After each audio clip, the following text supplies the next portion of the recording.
So we could hear a microphone. Could you say hi this morning? Good morning. Good morning. You good? I'm good, thank you, sir. First of all, I want to thank everybody for Wait 1 second. sure.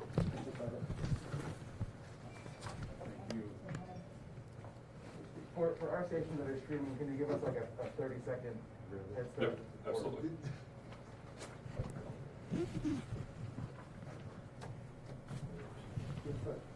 Can we do 1 minute? Sure. Okay. Thank you. We should warm out after the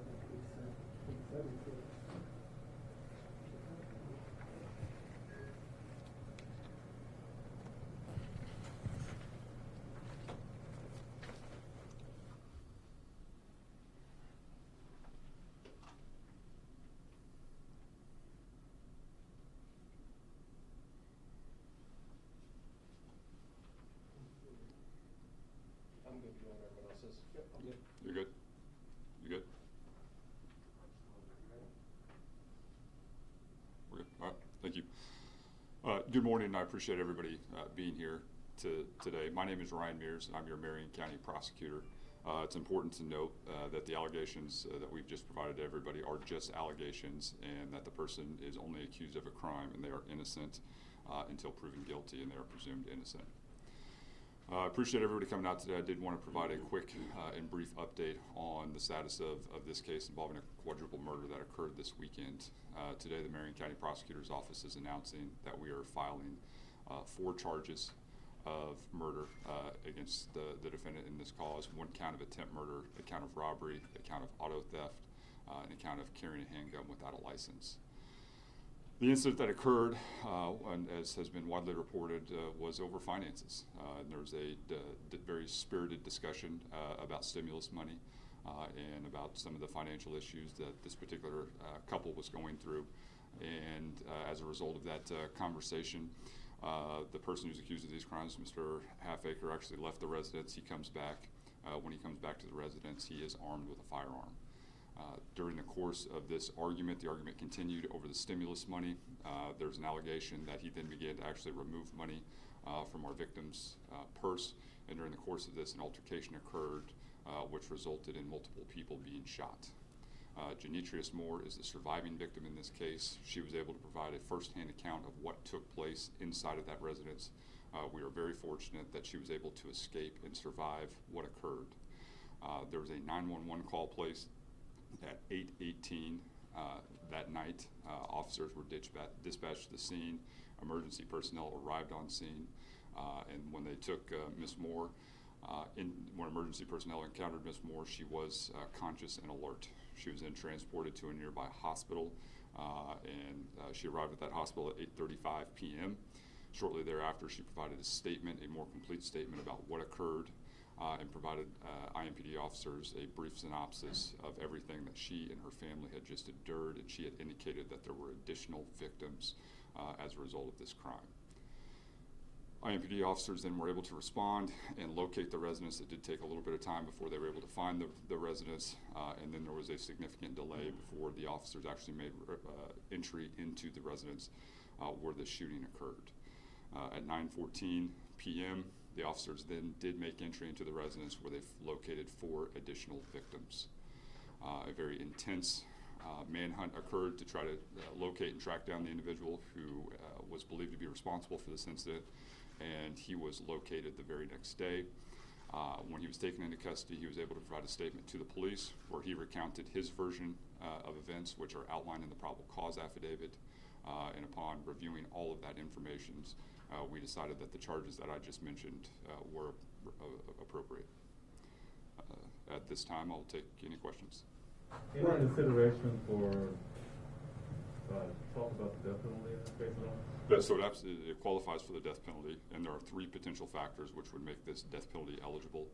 The first is that we have multiple victims in a single incident. The second is that there's a robbery that took place during the course of this incident. And the third and final factor is that there's a child who lost their life as a result of this. In this particular case, the child was 7 years of age. As always, the most important thing is making sure that you have that conversation with the victim and the victim's family to make sure that they understand the procedural process that's involved in a death penalty case, and also get their thoughts and feelings on that. As you can imagine, they're not in a position to have that discussion. They're still trying to process what has occurred, deal with their own personal grief and loss. And I told them, we are on your timeline. When you're comfortable having that conversation and discussion, we're more than happy to have that conversation with you. But I want to make sure they're in a position, and I want to make sure they're ready. So the death penalty could be a possibility? Yes, because of this particular situation, the death penalty is statutory. This type of case is statutorily eligible for a death penalty filing. As a prosecutor, how does Ryan Mears feel about that? Well, it breaks your heart. I think the toughest thing for me is I have a 4- and a 6-year-old at home, and I think about a 7-year-old losing their life, and I think everybody asks the same question about the 7-year-old: why? She didn't have anything to do with the stimulus check. She didn't have anything to do with the money, and she lost her life. And if that doesn't break your heart, I don't know what will. And I think about all the kids who are in that class with this young child, and they've lost a classmate. And I can't even imagine the amount of grief that family is going through, that the kids in her class are going through. And you know, the adults in this case and the adults in this situation, they don't have good answers for what happened either. And so I just think about what everybody is going through and just the enormous human cost and human toll in this case. It's not just the people who lost their life, it's not just the family, it's this neighborhood, it's these schools, it's this entire community for a very senseless act of violence. And it's not only frustrating, but how many young people do we have to see lose their life? It was just incredibly difficult to have to process that scene, to look at those photographs and see what those people had to go through. This is a really tough one. Ryan, what does it tell you that the fact that last month or so we had like basically 2 mass murders here in the city of Indianapolis, and almost like 10 people killed out of the 52 murders so far? Well, and they're all family related, and there's a very close connection between people involved, and I think it underscores the greater problem, the greater issue of domestic violence in our community that's exacerbated right now because people are more isolated, people are spending more time together, but what is a constant disagreement that many people have? It's over money, and there's a lot of people who are in tight situations right now financially, and those conversations about money only exacerbate those tensions. I'm certainly not trying to talk about this case specifically or excuse anyone's behavior, but I think the biggest thing for people who are involved in domestic violence relationships, who are in relationships that are unhealthy, people need to know that they can still reach out, that there is help, that there are resources available to them, and they need to take advantage of it. To everybody who's a neighbor or a friend of someone who's going through a difficult situation, please be that person, not only that takes the phone call to help that person get through difficult times, but also be that person that helps them get the type of help that they need.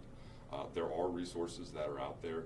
Let's try to take advantage of those resources because this all goes back to domestic violence situations and people resorting to violence to resolve the domestic disputes. And it's not only this case. The same night that this happened, we had another domestic homicide that occurred that we also filed charges on today. And so it's all of us collectively in the community need to make sure that we're taking steps to help people address those issues. Can we get a confirmation today if you believe that you'll be filing that penalty for either this case or the case of Adams Street for either of those suspects? Well, Adams Street, I cannot file the death penalty because the individual in that case is not of age. So that's not a possibility. In this case, again, it's a conversation with the family, and when the family's ready to have that conversation, we'll talk. Ryan, can you give us some insight into Malik Halfacre's criminal history, and then specifically, if you've had a chance to review the case, how the allegation that he shot up Demetrius's car in the spring of 2020 never came to fruition, and what was his status? I mean, was he in any sort of a probation violation, anything like that? No, he wasn't on probation at the time. He does have one prior conviction. There were certainly allegations of domestic abuse that had occurred in the past. And, I think it kind of underscores what we just talked about in the conversation that we just had about the importance of encouraging people to reach out and to take advantage of the resources that are there, and encouraging people to come forward with information about what occurred. But as you looked at his criminal history, and of course I looked at, and there's a lot of people that have a worse, more recent criminal history than he did. But is there anything you saw in his criminal history, or the fact that he probably didn't attend his anger management meetings, that kind of led to this point? Look, we can't predict the future, and I'm not exactly sure where you're going with that question. You know, you look at the criminal history, and the criminal history speaks for itself. He has one prior conviction. If you take a look at some of the other people who are involved in the criminal homicide or the criminal justice system who are currently charged with homicides, we're not seeing, you know, the terrible, lengthy 10-page criminal histories of the people that we're now charging with murder. We just mentioned the Adams Street case where there's not a lot of criminal history. And so for whatever reason, for first offenses or second offenses, we're seeing some pretty significant crimes. As far as you know, has the suspect Malik expressed any remorse?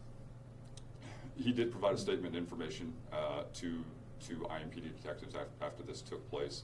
I don't want to categorize or editorialize what he said. The content of what he said is contained in the probable cause affidavit. Ryan, not to ask you political here, but with the fact that there are stimulus checks coming out, have you guys seen a spate and increase in domestic violence over stimulus checks? Like say, once again, people are kind of locked indoors, it's not working, have financial issues, that sort of thing. Yeah, unfortunately, for the last year, we've seen domestic violence cases increase, and then you have the added, I think, tension or conversation about how is that stimulus money going to be divided. I think it's too early to tell. I think it's just now hitting people's bank accounts. We're hopeful people will be able to work out those conversations peacefully and come to some sort of agreement that makes sense for everybody. But one of the things that we have seen is, over the course of the last year, for the most part, if you look at what we file in terms of criminal cases, the filings are down. The exception to that is domestic violence. Those filings, the amount of calls, the amount of runs, those have increased, and we've seen that increase over the last year. What message do you hope today's announcement sends to the community who is still reeling from the rest of this spectrum? Well, obviously, the community is devastated, and everybody's incredibly devastated by what took place. But I think the follow-up to that is, I have the benefit of, I've had the opportunity to speak to the victim a couple of times on this case. And when I talk to her and I look at the grace and the dignity that she has exhibited and that she's displayed through this process, and the strength that she's shown, tells me that there are some really great people in this community. And so, I've learned a lot just over the last 2 days in talking with her. And so, this is a terrible, terrible case. But we, number one, are going to be in a position to hopefully hold the person who committed these acts accountable. And it also hopefully will shine a light on our victims and the tremendous courage that they show as they go through the process.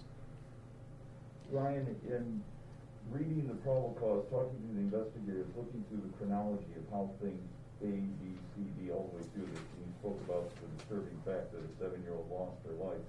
But as you read through that, what really stands out to you about the most outrageous or the most craven thing about what was going on either with him or in that house and the way he carried that out?